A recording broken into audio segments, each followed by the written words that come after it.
Je vais vous demander de partager cette vidéo au maximum pour que tout le monde réalise que ce n'est pas seulement tous les jours, mais bel et bien plusieurs fois par jour. Parce que même si la vidéo s'intitule Adieu Jérémy 43 ans, on ne va pas parler que de Jérémy. Il n'y a pas eu une victime, pas deux, pas trois, pas quatre, mais bien sept victimes dont on va parler aujourd'hui, en plus de celles dont je parle d'habitude, la semaine dernière, celle d'avant, etc. D'accord? C'est c'est bientôt une fois par heure, hein. On est bientôt sur une fois par heure, d'accord? Et encore ça, c'est ce qui est relayé par les médias. Il y en a qui meurent, il n'y a pas de journalistes, d'accord? Et du coup, on va commencer avec Jérémy, qui a été poignardé à mort chez lui, par son cousin. Père de famille poignardé à mort à Nantes, Jérémy était quelqu'un de très apprécié.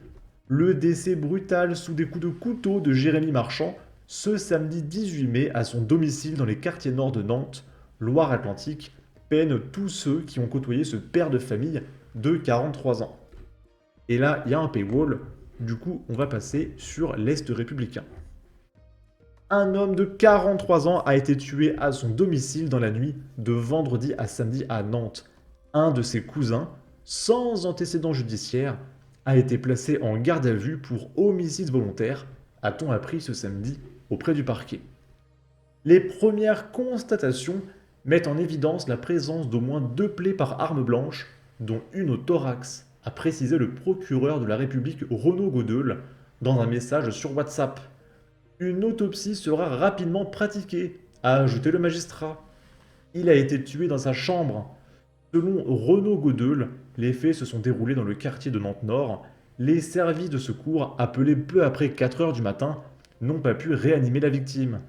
L'homme décédé avait organisé une fête de famille à son domicile, selon une source policière. Il a reçu 2 coups de couteau mortels dans sa chambre vers 3h30 du matin, alors qu'il dormait, par son cousin âgé de 29 ans, diagnostiqué schizophrène en 2021 et toujours en liberté, a-t-on indiqué de même source. Et du coup, vu qu'il est malade, je pense qu'il sera relâché. LOL. Ok. Ensuite, on est sur BFM TV. Il y a 2 corps qui ont été retrouvés dans des canaux en une journée. Et c'est pas un double meurtre. C'est vraiment 2 meurtres différents, plus ou moins au même endroit. Et on a retrouvé les 2 corps d'un coup. D'accord? On est en France quand même. Ok. 2 corps découverts ce jeudi qui n'ont a priori rien à voir l'un avec l'autre. La première découverte a été faite en début de matinée dans le bassin de la Villette qui se trouve juste derrière moi. Selon nos informations, il s'agirait du corps d'une femme qui a ensuite été transportée à l'Institut médico-légal. Et quelques heures plus tard, en milieu d'après-midi, c'est une autre découverte qui a été faite environ 5 km d'ici, dans le canal de l'Ourcq du côté de Bobigny. Un corps, là aussi, été repêché, cette fois celui d'un homme, un jeune homme, puisqu'il avait 19 ans. Il allait fêter ses 20 ans au mois de juillet prochain. Sa mère avait d'ailleurs signalé sa disparition il y a une dizaine de jours, elle qui était sans nouvelles de son fils depuis le 6 mai dernier. Le parquet de Bobigny qui nous répond ce soir que la sous-direction de la police judiciaire de Seine-Saint-Denis a été saisie dans la découverte de ce second corps. 2 corps. Ok. C'est Halloween toute l'année à Paris. Un jour comme un autre. Un jour comme un autre venant du 9-3. Vivement les JO. Tellement le canal est sale, on y dirait que les cadavres volent. Je suis désolé de rigoler, c'est horrible, mais les commentaires me font rire. Aucun athlète ne va vouloir nager dans cette fange. En revanche, Macron et Hidalgo ont promis. On attend toujours. Les gens ne respectent rien à Saccage Paris. On a mis des bacs à compost, ce n'est pas pour la déco. Enfin, les gens sont horribles. Hein. Et du coup, on peut quand même se baigner dans la Seine. Ici, on est dans le Rhône. Le corps d'une femme découvert sur l'autoroute A450 à Saint-Genis-Laval. Une enquête a été ouverte. Le corps sans vie d'une femme a été découvert par des policiers sur l'autoroute A450 à hauteur de Saint-Genis-Laval, au sud de Lyon, dans le Rhône, dans la nuit de vendredi à samedi, rapporte BFM TV. Ce sont des CRS autoroutiers qui ont fait cette macabre découverte vers 3h30 du matin. La victime, âgée d'une soixantaine d'années, gisait sur la bande d'arrêt d'urgence dans le sens Brigny-Lyon. Il n'y avait aucun véhicule stationné à proximité. Une enquête en recherche des causes de la mort a été ouverte par le parquet de Lyon. Les investigations ont été confiées aux gendarmes de la brigade territoriale autonome de Saint-Genis-Laval. Ça fait beaucoup là, et le mec parle des 2 corps retrouvés à Paris. Ok. Ici, on est dans le Finistère.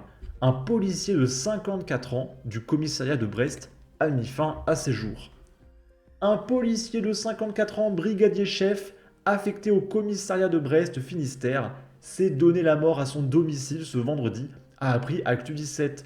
Ce sont des proches qui ont fait l'atroce découverte. Une enquête a été ouverte afin de déterminer les circonstances du drame. Il s'agit au moins du 3e S dans les rangs de la police nationale depuis le 1er janvier après celui d'un enquêteur du commissariat de Salon de Provence, Bouches-du-Rhône début avril. Ok. Ici, il y a un mec qui a tué sa mère à coups de poing. D'accord. Enfin, c'est... Je sais pas quoi vous dire. Honnêtement, je sais pas quoi vous dire. Il appelle pour se dénoncer du meurtre de sa mère un homme mis en examen à Paris. Un homme d'une quarantaine d'années a été interpellé jeudi 16 mai 2024, soupçonné d'avoir tué sa mère à main nue dans l'appartement qu'il partageait dans le 12e arrondissement de Paris. Le suspect était connu pour des faits de violence sur sa mère et l'ont relâché et remis chez sa mère. Que pouvait-il mal se passer depuis 2021 ? Et là, vous voyez, pour ce genre de juge qui relâche des mecs comme ça, il devrait avoir la même peine que le mec. Tu relâches un tueur, là il va être condamné, je sais pas, à 1 an de bracelet électronique, bah tu mets aussi un bracelet électronique pendant 1 an sur un juge. Et s'il récidive, s'il relâche un mec, il va en prison. Et du coup ça fait de l'emploi. Il n'y aura pas beaucoup de juges, ils seront tous en prison. Donc ça fait plus de postes à pourvoir. Tout va bien. Le déroulement des faits remonte au début de la semaine.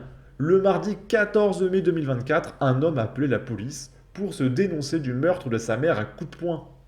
L'homicide a été commis quelques jours avant l'appel du fils, âgé d'une quarantaine d'années, qui vivait avec sa mère septuagénaire dans un appartement du 12e arrondissement dans le sud-est de Paris, selon une source de l'AFP proche de l'enquête et confirmant une information de BFM TV.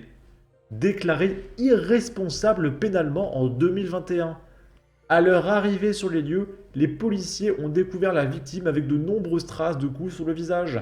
Le fils, qui a répété ses aveux sur place, a été interpellé et interrogé en garde à vue dans les locaux du 2e district de la police judiciaire parisienne, saisi de l'enquête.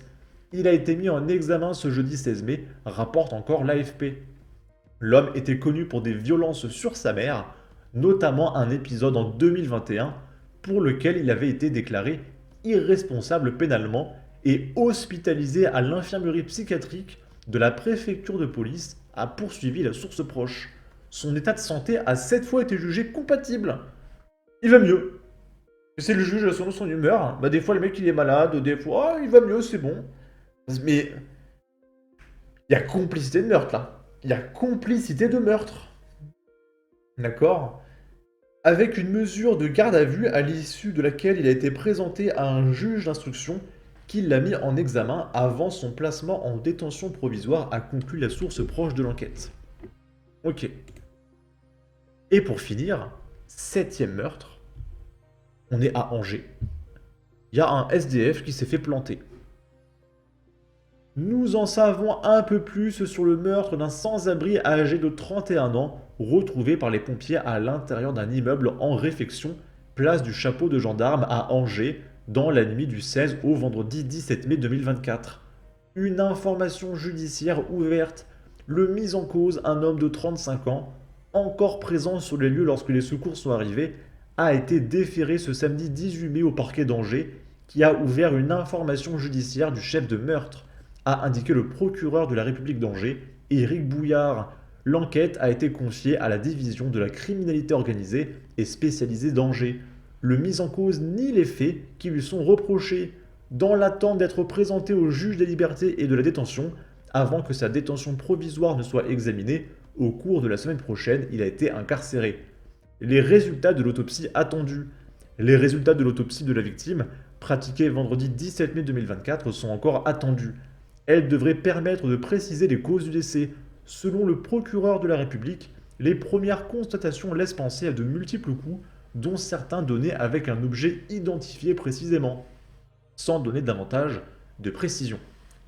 Ok. Et dites-vous que la LFI, ils ont dit qu'en Nouvelle-Calédonie, il y avait 4 morts. 4. Et que c'était absolument insupportable, il faut mettre fin à ça tout de suite, il faut signer des accords, des traités, etc. Parce qu'on ne peut pas continuer comme ça. Là, il y en a 7. La semaine dernière, il y en avait peut-être 4 ou 5, et celle d'avant, il y en avait encore 4 ou 5. Là, depuis avril, il doit y en avoir, je sais pas, entre 20 et 30. Mais tout va bien. C'est les Français, donc... De toute façon, les Français font plus de bébés. Donc qu'ils meurent maintenant ou qu'ils ne se reproduisent pas, ça ne change rien. Hein, les copains, vous êtes d'accord, hein? En tout cas, je récidive, n'hésitez pas à partager au maximum, d'accord? N'hésitez pas à donner votre avis, votre opinion. Abonnez-vous, suivez-moi sur Twitter. Et à la prochaine pour de futures vidéos. Ciao!